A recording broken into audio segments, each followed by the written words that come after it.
queridas, sejam bem-vindas a mais uma Semana Confraria, a esse momento que a gente encontra-se toda semana para aprendermos juntas com as mulheres da Bíblia. E hoje eu trago uma mulher famosa, difícil. Você já pode imaginar quem é? Hoje nós vamos aprender com Jezabel. Uau! Vamos lá. Jezabel, uma rainha maligna, mulher de Acabe, e a gente podia aqui tecer muitos detalhes sobre a vida dessa mulher que era adoradora de Baal, filha de um rei pagão. Mas vamos então ver vamos resumir, vamos focar aqui no que eu quero focar, na personalidade maligna de Jezabel. Em 1 Reis 16, 30 a 33, o texto diz assim: fez Acabe, filho de Onri, o que era mal perante o Senhor, mais do que todos os que foram antes dele. Como se fora coisa de somenos andar ele nos pecados de Jeroboão, filho de Nebate, tomou por mulher a Jezabel, filha de Etibaal, rei dos Sidônios, e foi e serviu a Baal e o adorou. Levantou um altar a Baal na casa de Baal que edificara em Samaria. Também Acabe fez um poste ídolo, de maneira que cometeu mais abominações para irritar ao Senhor, Deus de Israel, do que todos os reis de Israel que foram antes dele. Então, ou seja, Acabe fez coisas terríveis. E uma dessas coisas terríveis foi ter se casado com Jezabel. Embora o texto esteja se referindo à maldade e abominação de Acabe, Helena, mas você não ia falar de Jezabel, está falando de Acabe? Sim, porque Acabe conhecia a palavra do Senhor. Acabe conhecia como Deus abominava aos falsos ídolos. Sim, porque Acabe conhecia o Deus de Israel. Jezabel não. Acabe conhecia. E ele fez o que era mal perante o Senhor, inclusive se casando com uma mulher que não era do povo de Israel e uma mulher que cometia abominações contra o Senhor.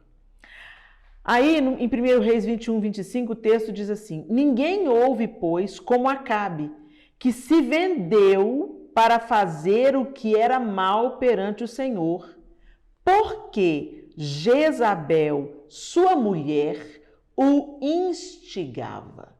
Gente, aqui eu quero parar aqui. A gente vai ver várias coisas absurdas que Jezabel fez, principalmente no livro de 1 Reis, essa história é relatada, e a gente vê que ela era uma rainha perversa, adoradora de Baal, que fazia toda sorte de impiedade.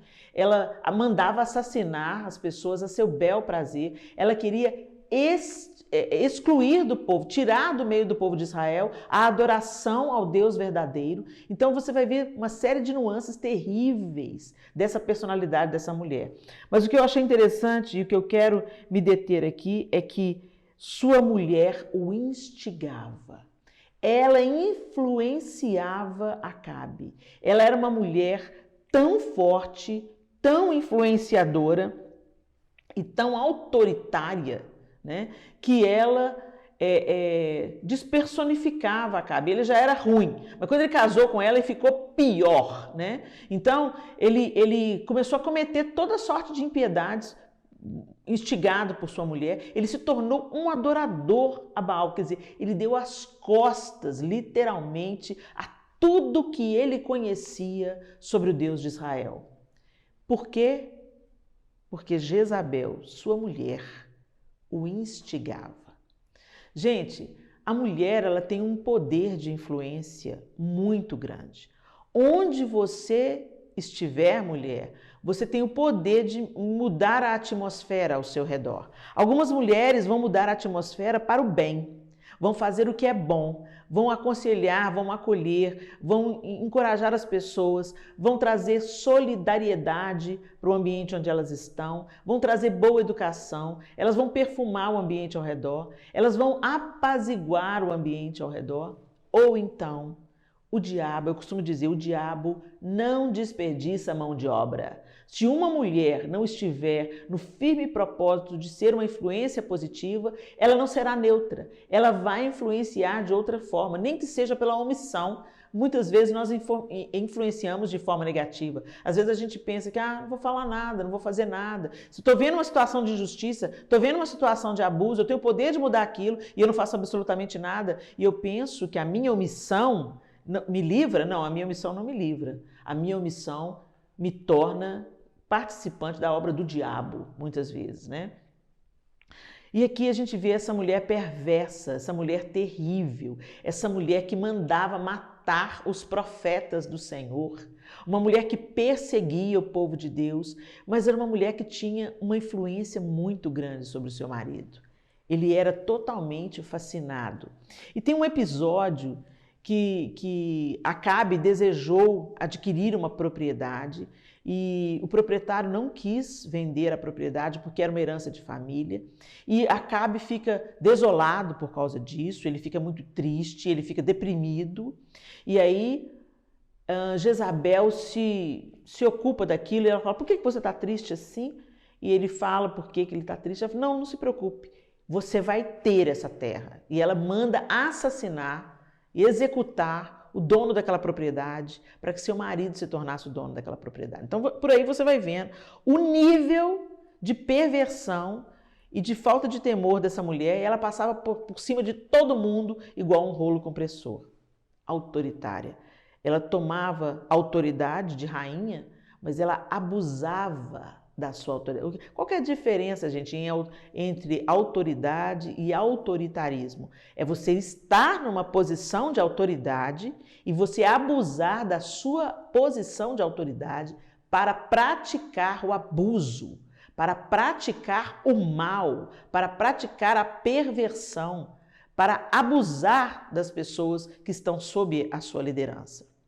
Jezabel estava numa posição de rainha, mas tinha o coração e os olhos totalmente voltados para falsos deuses. E ela estava disposta a fazer o que fosse necessário para destituir do trono, como se isso fosse possível, o Deus de Israel. Mas bendito seja Deus, porque existem os profetas que não se curvam, os profetas que não se calam. E Deus levantou Elias nos dias de Jezabel para fazer a diferença e para confrontar os profetas de Baal, para destruir o poder de Baal e para mostrar para o povo de Israel que havia um Deus todo-poderoso que está assentado em um alto sublime trono acima de qualquer outro Deus.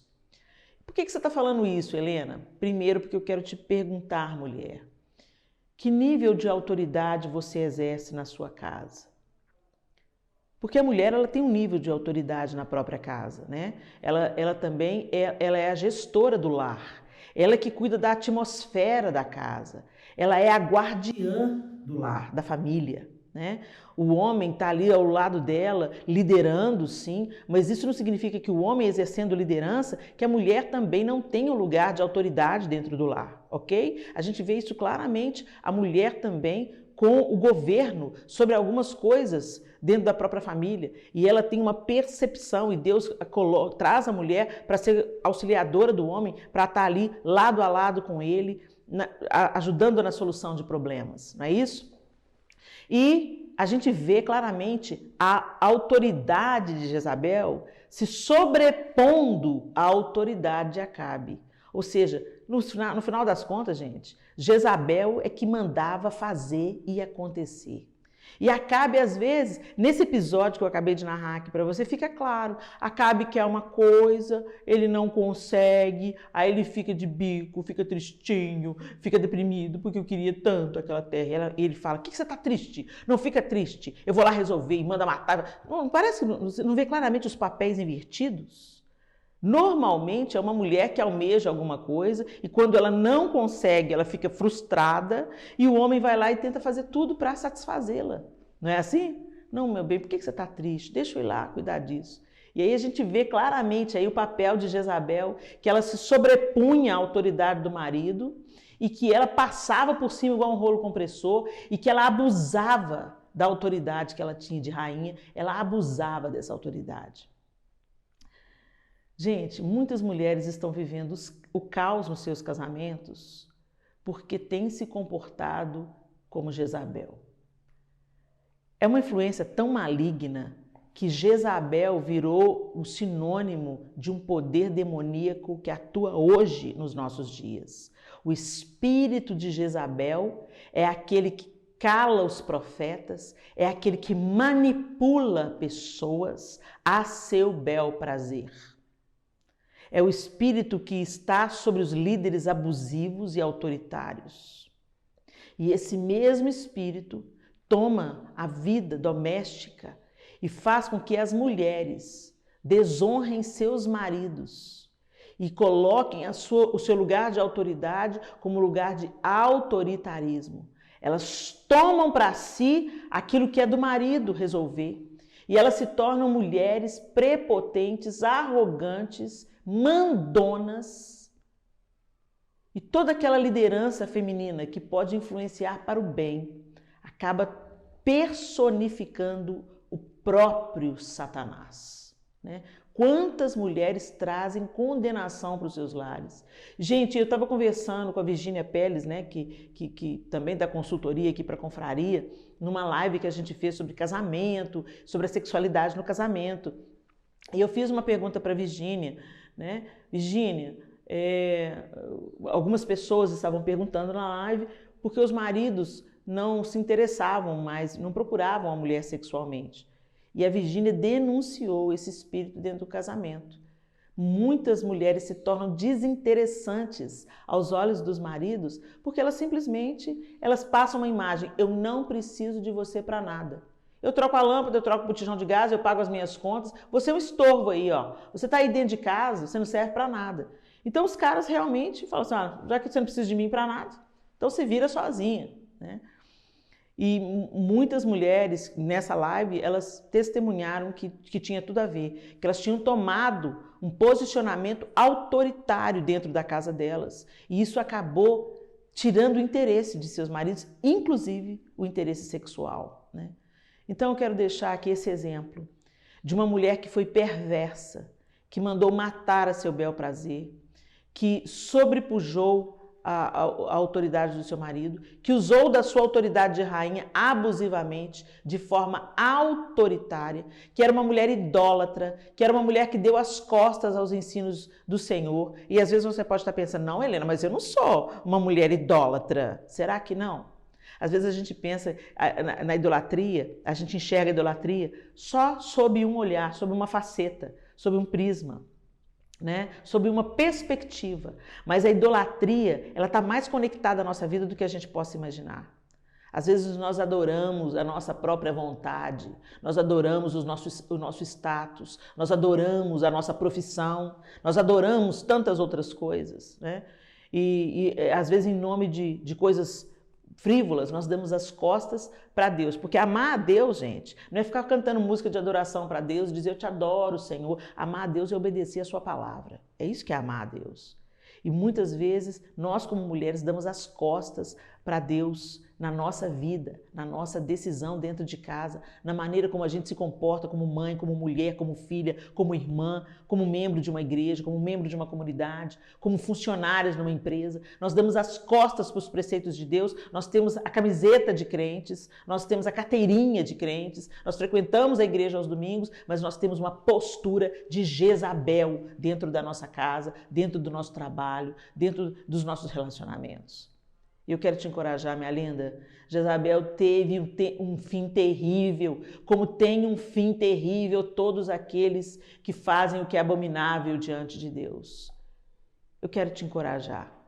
Que o espírito de Jezabel seja neutralizado e destruído na sua vida, na sua casa, em nome de Jesus. Que você se posicione como uma mulher sábia, que exerce sim a autoridade, mas jamais autoritarismo. E que você desfruta essa autoridade nas suas áreas de alcance sem desonrar aquele homem que Deus colocou do seu lado para ser o seu marido. Que você não seja como uma Jezabel para ter uma... Ah, Helena, mas eu tenho um Acabe aqui em casa, um cara frouxo, um cara que não faz nada. Talvez ele tenha se tornado justamente um cara frouxo, um cara sem iniciativa, um cara passivo diante de circunstâncias, porque você é a valentona que toma conta de tudo. Vale a pena a gente pensar nisso e rever as nossas atitudes. Que o espírito de Jezabel seja silenciado nos nossos casamentos, em nome de Jesus. Ah, Helena, mas eu sou solteira. Pois é, se você vai se casar, já vai aprendendo a lição por aí, para você já entrar no seu relacionamento futuro de uma maneira adequada diante de Deus. Se você já é idosa, já criou os seus filhos, já criou os seus, está aí vivendo, ensinando os seus netos, é viúva, você pode ensinar a próxima geração de mulheres a identificar esse espírito e destruí-lo. Ou seja, nós como mulheres podemos ser influenciadoras, sejamos casadas, viúvas, solteiras, divorciadas, podemos ser influenciadoras que combatem contra o espírito de Jezabel na nossa vida, em nome de Jesus. Amém? Muito bem, meninas, eu espero que essa palavra desperte vocês. Às vezes parece, nossa, Helena, mas que palavra dura. Gente, não é uma palavra dura não, é uma palavra de despertamento, para que a gente não, porque é muito sutil o espírito de manipulação. Quando a gente pensa que não, a gente chama de influência, o que na verdade é manipulação. Fique atenta e não permita que esse espírito de Jezabel habite a sua casa e corrompa os seus relacionamentos. Amém? Que você seja uma bênção na vida de todos aqueles que te rodeiam, em nome de Jesus. Influenciadora, sim. Manipuladora, autoritária, não. Amém? Vamos lá, vamos chamar... Falando nela, olha ela aí, gente. Virgínia Pérez, eu acabei de citá-la aqui. Ela é a nossa profissional de plantão de hoje para responder uma pergunta delicada. A pergunta de hoje, Virgínia, é: Virgínia, existe cura para a disfunção erétil? Bem, é uma honra estar aqui de novo com vocês nesse Confraria para Mulheres. E aí a pergunta feita é: disfunção erétil tem cura? Tem sim. A gente precisa investigar a causa, qual é o problema, se tem a ver com medicação.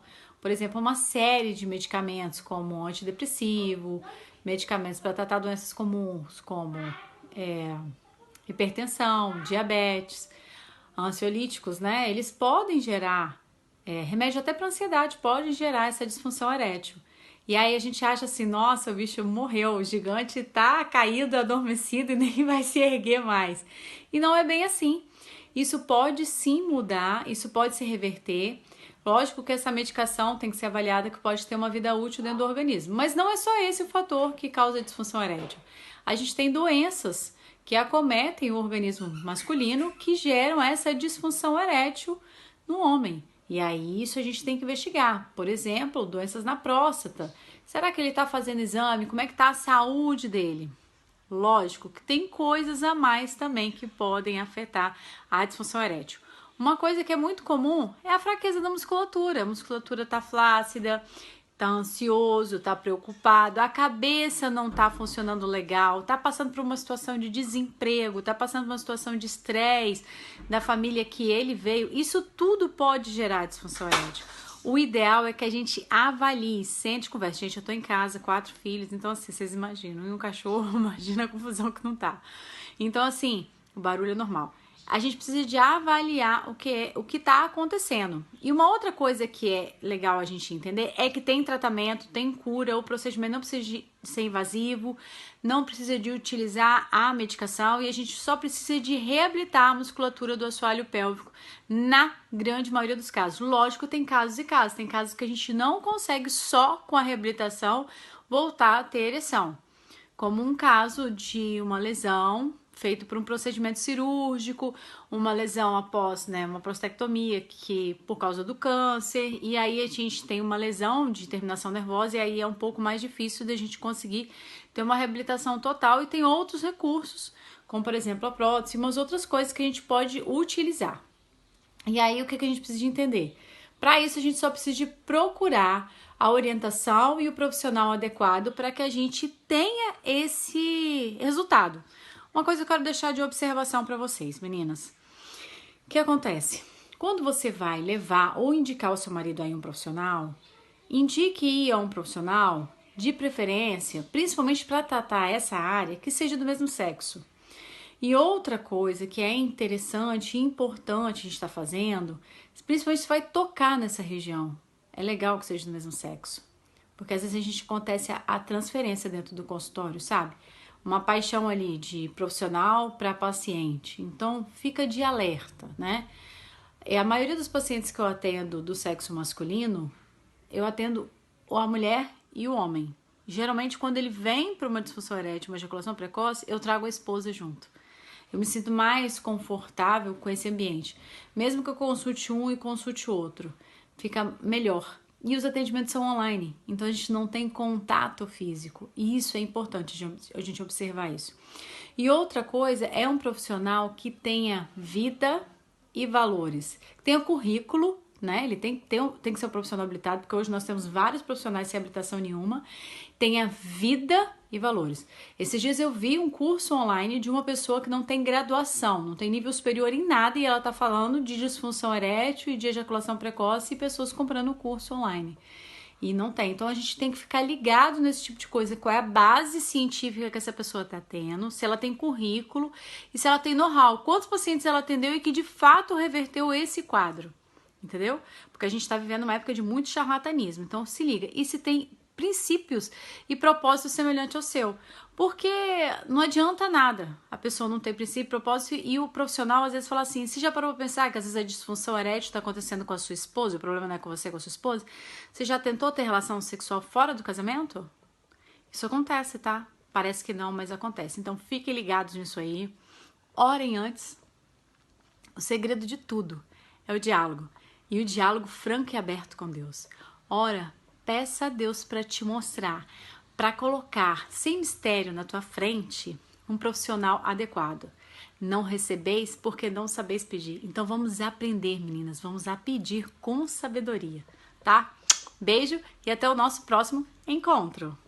Obrigada, Virgínia, querida. Sempre muito clara nas suas colocações. Eu acho que não ficou nenhuma dúvida, não é isso? Vamos aproveitar essas dicas aí e vamos ajudar os nossos companheiros. Amém? Agora nós vamos para aquele momento gostoso de dicas, onde a gente deixa sempre uma sugestão de boa literatura, e eu espero que vocês estejam colocando a listinha de livros aí, para não apenas ser uma lista de livros, mas que você esteja já lendo os livros sugeridos durante todas essas semanas de confraria, que você coloque em prática aí essa dica, e vamos ver o que tem de dica para hoje. Vamos conferir?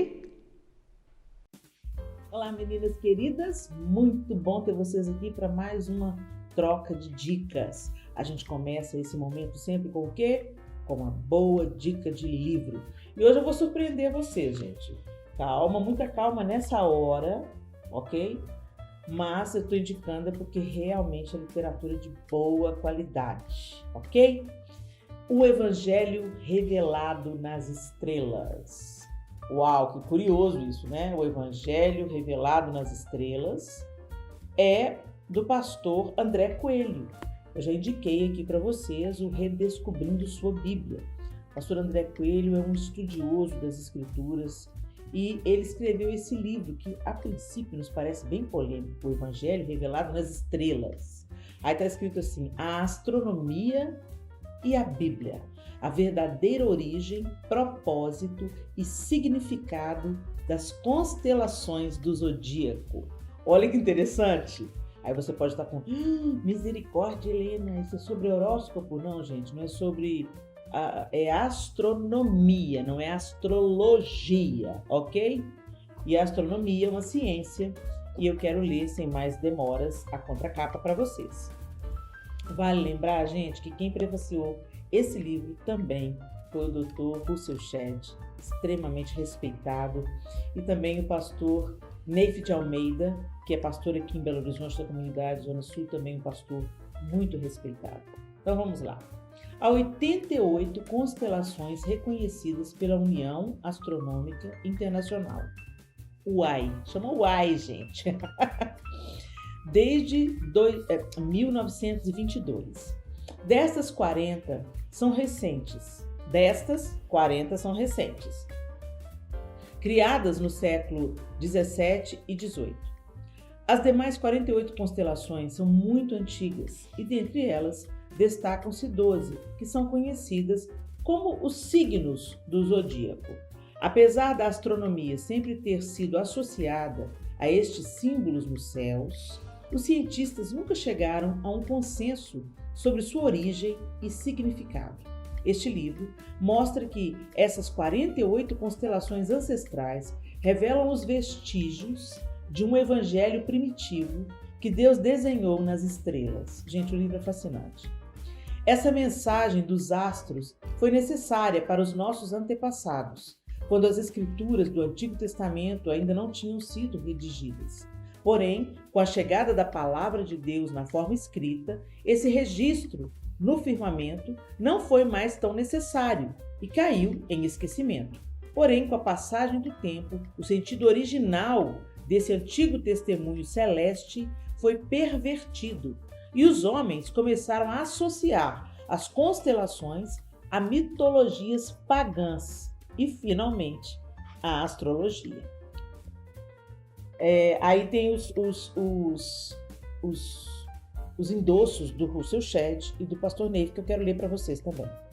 O posicionamento dos corpos celestiais e as constelações tinham o objetivo de confirmar o esboço dos eventos principais da vinda do Messias e outros eventos centrais do Evangelho.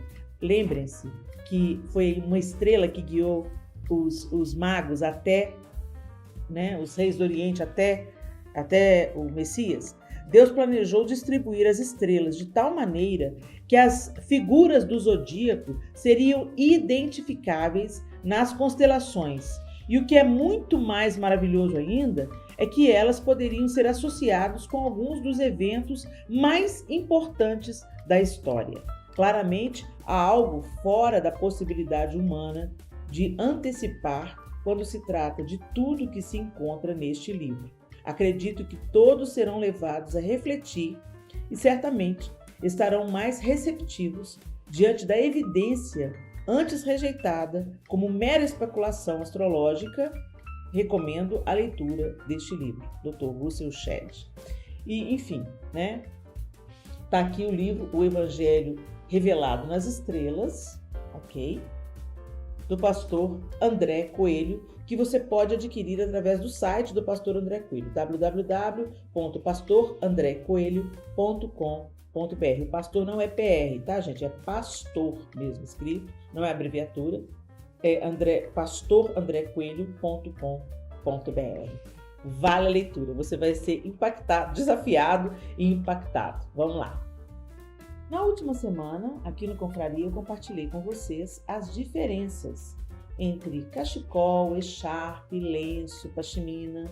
Pois é, hoje eu queria compartilhar com vocês um jeito diferente de usar cada um deles. Um jeito que eu uso o lenço, um jeito que eu uso o cachecol, um jeito que eu uso a pashmina ou semelhante, que é a manta que a gente vai usar para mostrar para vocês.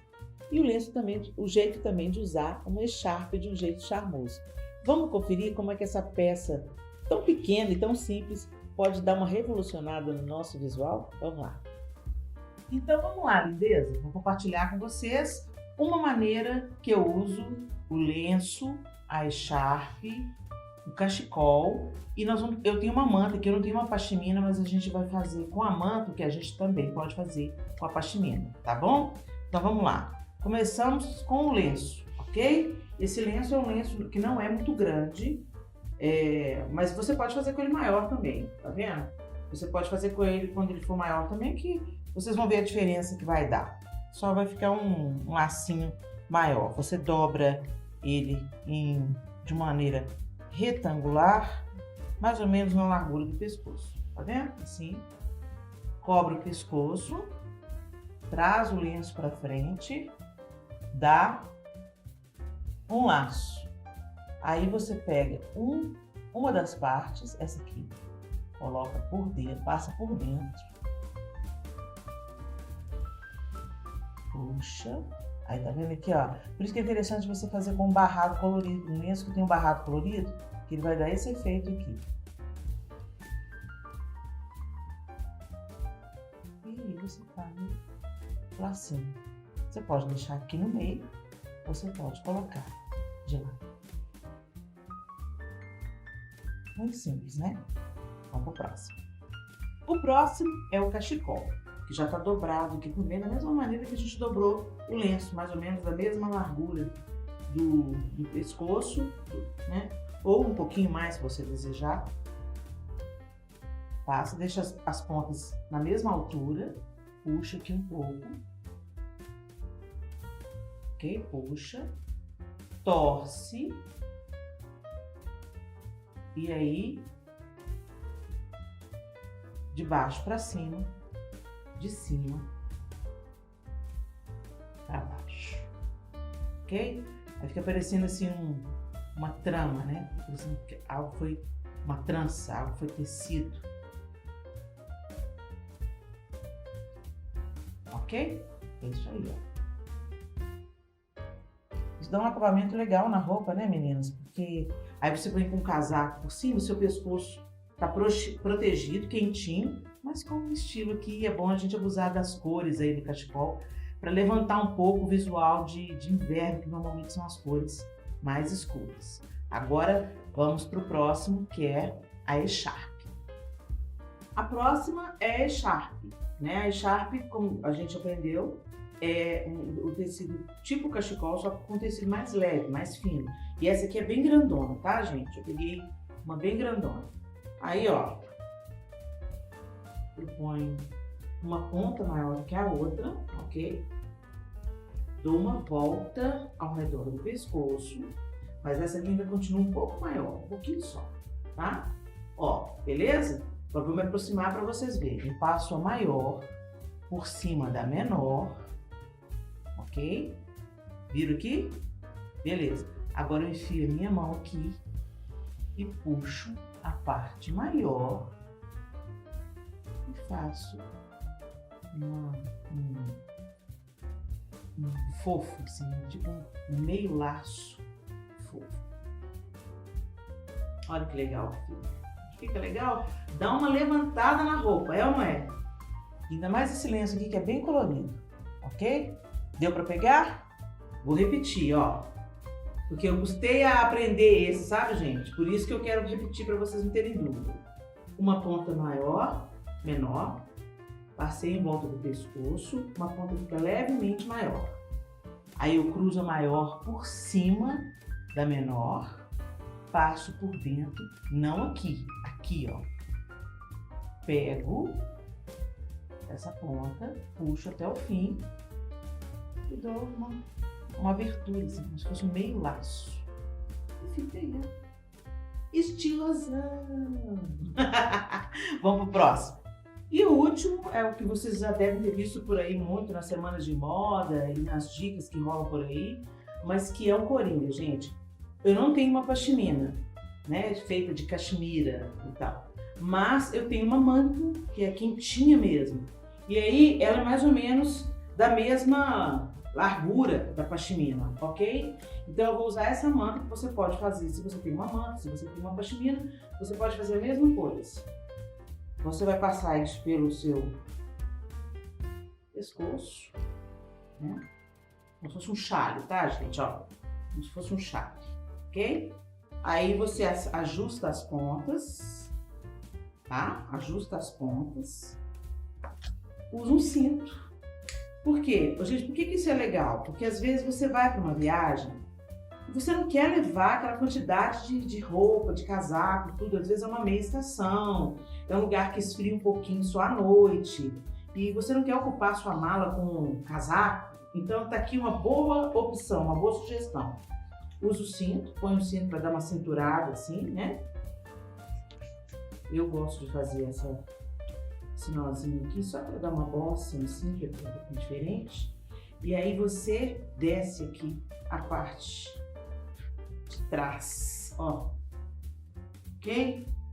Desce a parte de trás, você pode puxar aqui para te dar mais liberdade, né? Para não prender os seus movimentos. Vamos lá. Pronto. Agora as minhas costas estão cobertas, ok? Olha lá. Ok? Eu tô quentinha e não precisou de eu levar um casaco para a viagem. Dá uma cinturada e daí a sua pashmina ou a sua manta pode virar uma espécie de casaco. E também você pode optar, se você levou o casaco, você pode optar por simplesmente não usar o cinto ou usar o cinto só sem descer a parte de trás, ok? Você põe a manta ou a pashmina toda na frente, usa o cinto, mas mantenha coberta assim só na parte da frente, completa com casaco. E tá aí, tá freinho? Fica as dicas aí para você Dá uma colorida e uma estilizada aí no seu visual de inverno. Inverno não significa que a roupa tem que ser monótona. É isso aí, às vezes você já conhecia, até já usa, tem muitas outras formas de usar, mas o que a gente quer compartilhar aqui é que sempre vale a pena você levar na sua mala de viagem, por exemplo, uma echarpe, uma pashmina. Por quê? Porque elas têm o poder de renovar o look ocupando pouquíssimo espaço. E nesse inverno, vale a pena a gente dar uma diversificada e levantar o look com cor, porque às vezes a gente se retrai muito nas cores, né? A gente sempre usa o cinza, o preto, o marrom, e tá aí um jeito da gente colocar um ponto de cor no look. E ficar quentinha, é claro. Eu espero que vocês tenham gostado e a gente volta no próximo Confraria com mais dicas. É isso aí, pessoal. Eu oro para que todas as dicas que a gente tem dado aqui, que elas sejam esclarecedoras para você, que elas estejam realmente gerando leveza no seu dia a dia, trazendo elucidação sobre, às vezes, coisas muito simples, né? São soluções muito simples. A gente não traz nada aqui de mirabolante, não. Mas nesse nosso dia a dia, a gente pode ter muitas dicas práticas sobre nós mesmos e sobre a gestão do nosso lar, dos nossos relacionamentos e do bem viver. A gente se encontra no próximo Confraria, se Deus quiser. Até lá!